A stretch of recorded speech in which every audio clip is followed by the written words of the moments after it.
संप्राप्तो रामाक्रूरयितो रथो रथेन वायुवेगेन कालिंदीं भग्नाशितुं।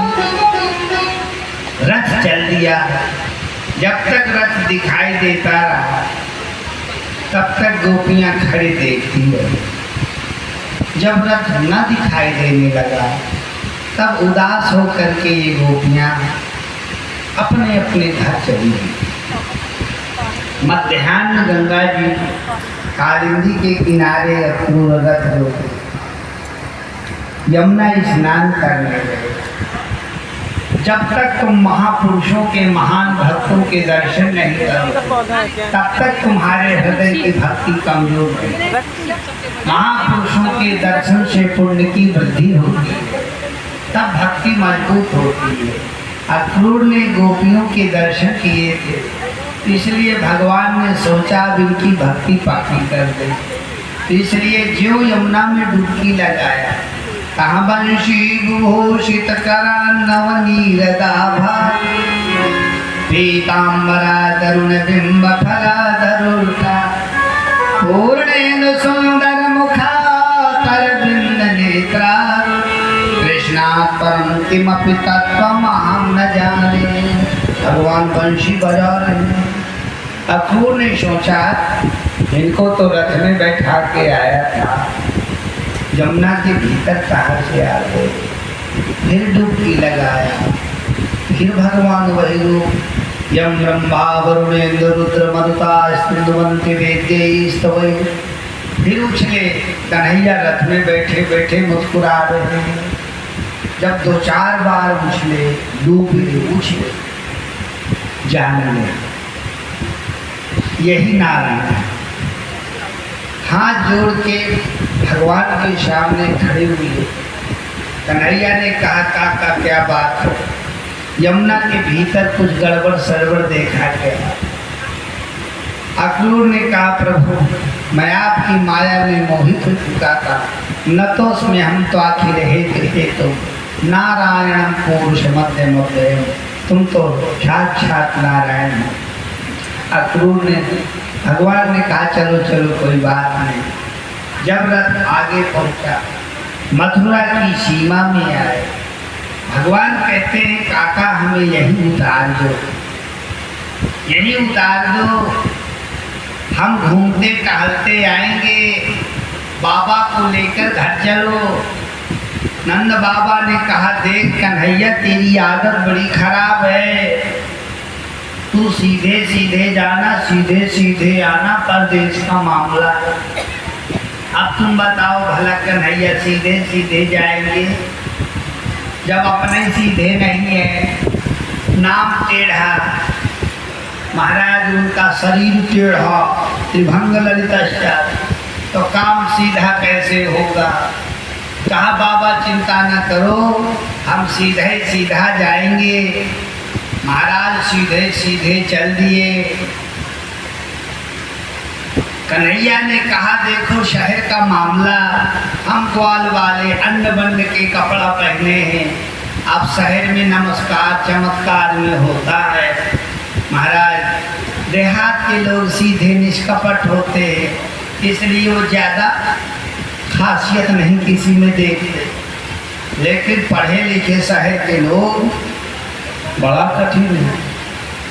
हुर्रतबाजी बड़ी जरूरी है। सो एक धोबी 10-20 खच्चर और गधों में राजा धीराज कंस के कपड़े लेकर आ रहा था। कन्हैया ने कहा ओ धोबी मामा हमें भी कुछ कपड़े पहना दो। धोबी ने कहा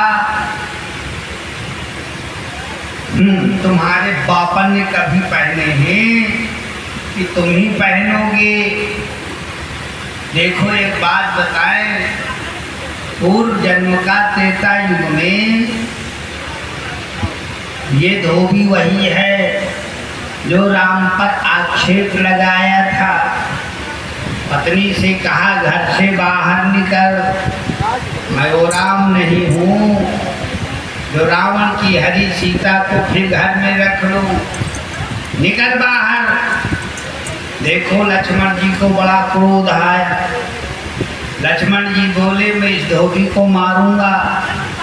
कन्हैया बोले इस जन्म में मैं मर्यादा पुरुषोत्तम राम हूँ, अगले जन्म में लीला पुरुषोत्तम कृष्ण बनूंगा, तब इस धोबी की होलिया बैरी करूंगा। तुम जो है अभी चुप रहो। देखो धोबी पूर्व जन्म में भी गाली दिया था, इस जन्म में भी गाली दिया। एक सिद्धांत है योग वशिष्ठ में, राम जी से वशिष्ठ जी कहते हैं राम जो तुमने पूर्व जन्म में नहीं किया वो तुम इस जन्म में भी नहीं कर सकते हो, जो तुमने पूर्व जन्म में किया वही इस जन्म में कर सकते हो। राम जी ने कहा भगवान इस प्रकार के तर्क में भी पुरुषार्थ का अर्थ ही क्या रह जाएगा जब हम प्रारब्ध से बंधे ही रहेंगे। वशिष्ठ जी बोले यही पुरुषार्थ रह जाएगा। क्यों? जो पूर्व जन्म का गुण है उसी में तुम्हारी सहज रुचि होगी या उसी में तुम पुरुषार्थ करो। जैसे कोई लड़का बायो लिए है और कोई लड़का लड़की मैथ लिए है, तब प्रश्न उठता है कि वो बायो क्यों लिए है, बताओ मैथ क्यों नहीं लिया, हम मैथ वाला बायो क्यों नहीं लिया। तो कोई उत्तर नहीं है तुम्हारे पास। यही कहोगे हमारी रुचि, ये जो तुम्हारी रुचि है भी इसीलिए कि तुम पूर्व जन्म में बायो पढ़ चुके थे, मैथ वाला मैथ पढ़ चुका था। तो जो जो चीज़ें अधूरी हैं, संस्कार मात्र जन्म ज्ञान स्मृति ही, वो संस्कार वहीं से जुड़ जाता है। इसलिए तुम मनुष्य, हम मनुष्य रूप में जन्म है। एक हमारा एक ऐसा अवगुण है जिसके कारण हमारा जन्म हुआ है, एक ऐसा गुण है जिसके कारण मनुष्य जन्म हुआ है। तो हर व्यक्ति अपने कमी को जानता है और अपने गुण को भी जानता है। तो कहते हैं अपने गुण को बढ़ाओ, यही पुरुषार्थ है। किसी का कीर्तन करने में मन लगता है, पूर्व जन्म में किया है इसलिए लगता है, तो उसी गुण को बढ़ाओ, वही तुम्हें मुक्ति के द्वार तक ले जाए। किसी का कथा सुनने में मन लगता है, किसी का कथा कराने में मन लगता है। एक सेठानी ने 25 कथा कराई, अब 25 में एको घंटा कथा नहीं सुना। अब बड़ी दुखी रहती है, कथा में बैठी नहीं सो गए। कथा कराने का बड़ा शौक है, हर चारों धाम में कथा कराई, हर तीर्थ में कथा कराई हमारी। अब सुनिए कौन है, हमसे काम मैं करूँ कि अब यही करी, इसी में मुक्ति है। जब तुझे सुनने में मन नहीं लगता तो सुनवाने में तो लगता है, बढ़िया सुनवा था। ये कौन है तुम्हारे अंदर? पूर्व जन्म में धोबी गाली देने वाला था, भगवान गोविंद एक थप्पड़ जहाँ गाल में मारे नहीं, कि सिर कट के दूरी गिरा, जहाँ सिर कट के दूरी गिरा, महाराज बलदाऊ ने कहा तेरी भी पूर्व जन्म की आदत खराब है। तुम बड़े भाई थे, आगे आगे करते थे, आज मुझे आगे आगे करना चाहिए। तुम इस जन्म में छोटे भाई हो, तुमने आगे क्यों मार दिया धोबी को? अब मैं क्या करूं बताओ, तुम बताओ। तुमने धोबी को मार दिया, मैं क्या करूं? कन्हैया बोले दाऊ भैया तुम गधा खच्चर उठाए उठाए फेंको। सो बलदाऊ जी पीछे का पैर पकड़ते घुमा के जो गधा फेंके तो मथुरा के चौराहे चौराहे चिट्ठी गिरे है को करते तो 10 मिनट में प्रचार हो गया। सब कोई कहने लगे वही आए वही आए। महाराज स्त्रियां कहे वही आए जो कामदेव के समान सुंदर है, रास बिहारी है। तो बड़े बड़े दुष्ट बोले वही आए जिन्होंने अघासुर बकासुर धेनुकासुर को मारा था।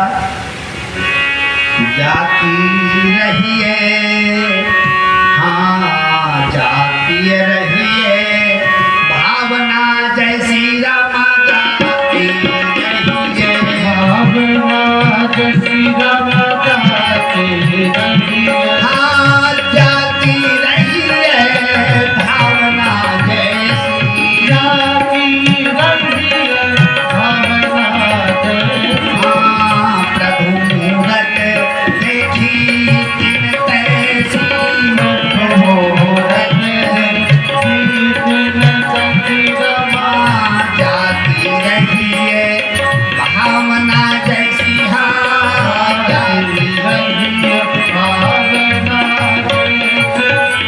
जाती रही है, भावना जैसी,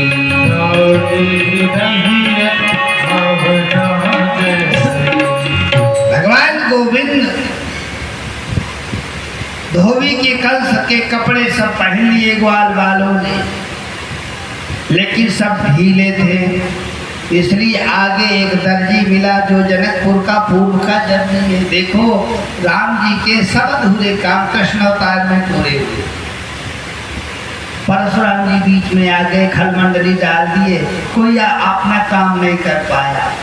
वो दर्जी भगवान राम को कपड़ा पहनाना चाहता था। कन्हैया ने बोले अगले जन्म में पहनाना। सो दर्जी बढ़िया कपड़ा को नाप के सिल दिया और बढ़िया पहना दिया। आगे चल करके मालाकार मिला। आज कंस की कोई चीज कंस के पास नहीं पहुंच पा रही है। उस मालाकार ने सुंदर सब ग्वाल बाल कन्हैया दाऊ को माला पहना दिया।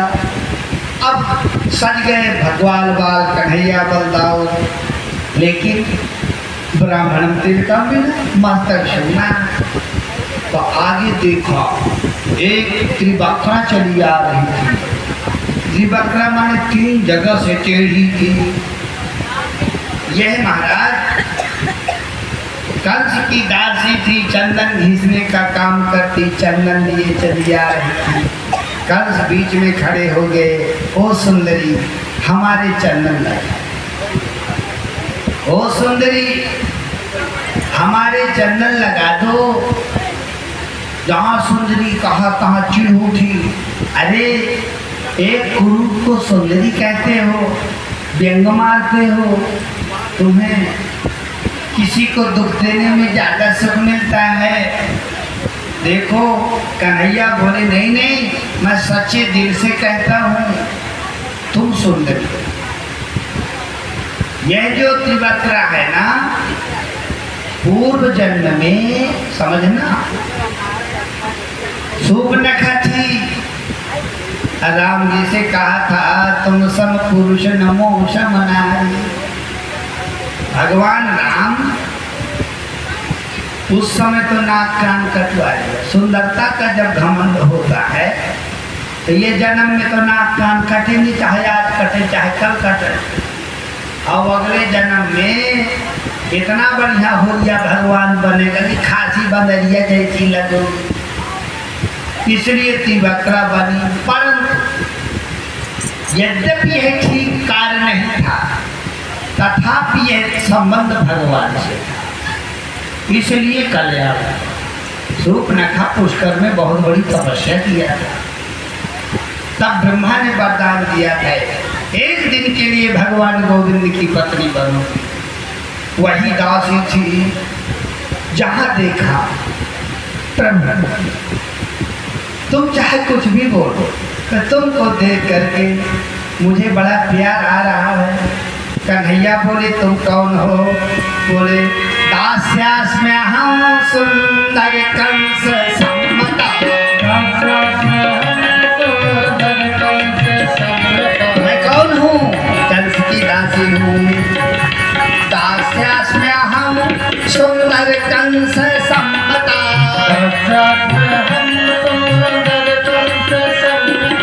त्रिवक्र नामना हिरण्ये को कर्मणि।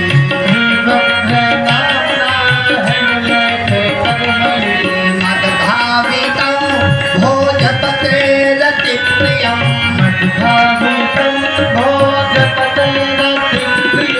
वीणा युवां कौण्डकमस्ततर्हति।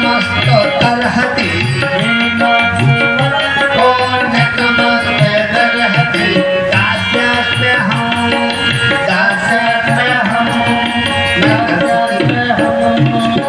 कंस की दासी हूँ।